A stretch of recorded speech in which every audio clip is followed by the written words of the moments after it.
जय हिंद आप सभी को। मैं फिर से आप लोगों के बीच एक क्षेत्रमिति गणित के न्यू टॉपिक के साथ आप लोग के बीच आया हूँ। इस वीडियो को पूरा तक लास्ट तक देखिएगा और अच्छा लगेगा तो शेयर करके सब्सक्राइब जरूर कर दीजिएगा। जो पिछले वीडियो में हमने एक वर्ग के बारे में पूरा जानकारी दिए थे, इस वीडियो में मैं आपको एक आयत के बारे में पूरा जानकारी देना चाहता हूँ। तो पहला जो इसमें है कि आयत में जो क्षेत्रफल और जो परिमाप निकालना पड़ता है ना, देखो यहाँ हम एक क्षेत्रफल की जानकारी दे दिए हैं कि किसी वस्तु के द्वारा घिरे गया स्थान ही उस वस्तु का क्षेत्रफल कहलाता है।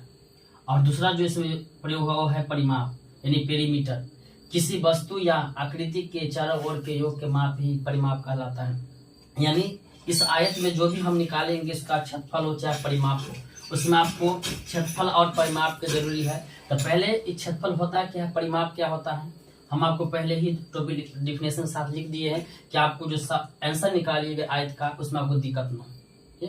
तो पहला जो इसमें आयत है यानी रेक्टेंगल कहते हैं इंग्लिश में आयत। तो आयत जो हम फिगर पा रहे हैं आयत का, पहले समझिए फिगर में ये जो आयत है ABCD एक आयत है ना। इसमें आयत में होता क्या है, एक लेंथ होता है यानी ब्रेथ यानी लंबाई और चौड़ाई होता है।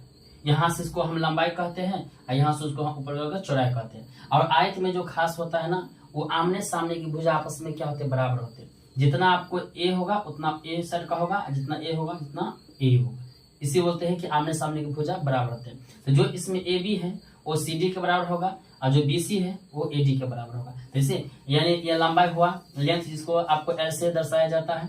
ये आपको है चौड़ाई है, इसको ब्रेथ यानी कि छोटा B से दर्शाता है। तो जब L होगा तो ये भी L होगा और जब ये B होगा ये भी B होगा, क्योंकि आमने सामने भुजा बराबर होते हैं। तो वही चीज को हम यहाँ पर शर्त लिख दिए है पहला कि आयत का प्रत्येक कोण 90 डिग्री का होता है। इसमें जो आयत होगा इसका जो एंगल होगा ना सब आपको 90 डिग्री का होगा। तो कोण A, कोण B, कोण C और कोण D बराबर कितना होगा, 90 डिग्री हो गया। दूसरा इसमें जो शर्त होता है वो आमने सामने की भुजा बराबर होता है। जो हम आपको फिगर में समझाए ना वही हम आप यहाँ लिख दिए कि आयत में आमने सामने की भुजा बराबर होते हैं। तो देखिए ये जो AB है वो CD के बराबर, AB बराबर CD। और ये जो हमारा क्या है, ये जो आपको BC है AD के बराबर, यानी AD बराबर क्या हो गया BC, आमने सामने की भुजा बराबर। अब जब ये शर्त पता हो गया तो इसमें आपको फॉर्मूला होता है, पहला जो है वो आपको है आयत का क्षेत्रफल। तो आयत का क्षेत्रफल जो होता है, तो क्षेत्रफल माने होता है, पहले समझिए क्षेत्रफल मतलब क्या होता है, किसी वस्तु के द्वारा घिरे गया स्थान इस वस्तु का क्षेत्रफल क्या होता है। या आप आकृति वस्तु किसी आकृति के द्वारा वो जितना स्थान छेदता है। तो यहाँ जो हमारा जो आकृति वो है आपका आयत। तो आयत में हम कहीं भी इसको रखेंगे है ना, तो या तो लंबाई छेकेगा या तो चौड़ाई छेकेगा, है ना, या तो लंबाई या तो चौड़ाई छेकेगा, है ना। तो लंबाई जितना लंबाई उतना क्या चौड़ाई छेकेगा। तो इसलिए क्या होता है क्षेत्रफल लंबाई गुना चौड़ाई। तो लंबाई को L से और चौड़ाई को B से, तो LB लिख सकते हैं। ये होगा क्षेत्रफल लंबाई गुना चौड़ाई हो गया, है ना। उसके बाद आपको आयत का परिमाप। तो परिमाप निकालने से पहले ये जो आपको परिमाप हम बताए हैं, किसी वस्तु या आकृति के चारों ओर के योग के माप ही परिमाप कहलाता है। यानी कोई भी अगर आपको खासकर अगर आयत में परिमाप निकालना है तो उसको पहले परिमाप समझिए, किसी वस्तु या आकृति के चारों ओर के योग के माप ही परिमाप कहलाता है। यानी इसका जो हमें आयत का परिमाप निकालना है ना, तो सबको योग करना है। तो यहाँ पर हम लिखे हैं सूत्र निकालने से पहले बता दिए हैं क्या इस परिमाप में है क्या, इसमें AB है, BC है, CD है और क्या है D है। तो AB plus BC plus CD D। आप चारों साइड देखिए, इधर AB है, इधर BC है, इधर CD है, इधर क्या D है। तो लिख दिए AB BC CD और D लिख दिए। अब देखिए AB क्या है, L है लंबाई, तो लिखिए लंबाई।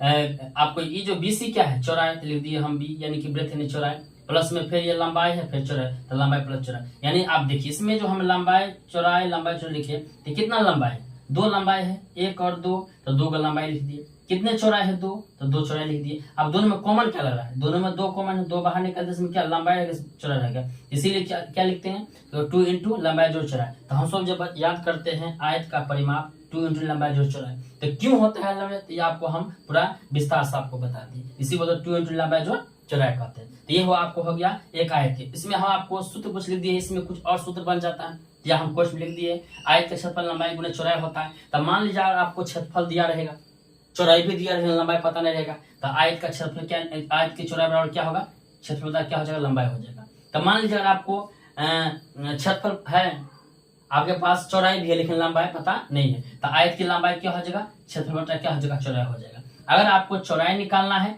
तो क्षेत्रफल क्या होगा, लंबाई, और आपको लंबाई निकालना है क्षेत्रफल क्या हो जाएगा, चौड़ाई हो जाएगा। ये जो आयत का परिमाप है, तब परिमाप 2 इंटू लंबाई जो क्या हो चौड़ाई, इसका भी आप निकाल सकते हैं सूत्र। तो बस आपको परिमाप पता होना चाहिए। या अधिकतर इसमें परिमाप है, अगर इसमें से एगो छोड़ देगा लंबा चौड़ा, जिसको 2 से गुना करके आपको इस समीकरण करके हल करके इसका मान निकाल लीजिएगा, ठीक है। तो ये होता है आयत के परिमाप, टू लंबा जोड़ चौड़ा होता है, ठीक है। तो ये आपको हम दिए एक पूरा आयत की जानकारी। एक पूरा आयत में इसमें स्पष्ट हम सब चीज लिख दिए हैं, कोई दिक्कत नहीं होगा। अगर कोई दिक्कत होगा तो आप मेरे वीडियो देखें, इसमें कमेंट करके आप देख सकते हैं कि यहाँ पे दिक्कत है, फिर आपको हम फिर से शुरू कर बता देंगे।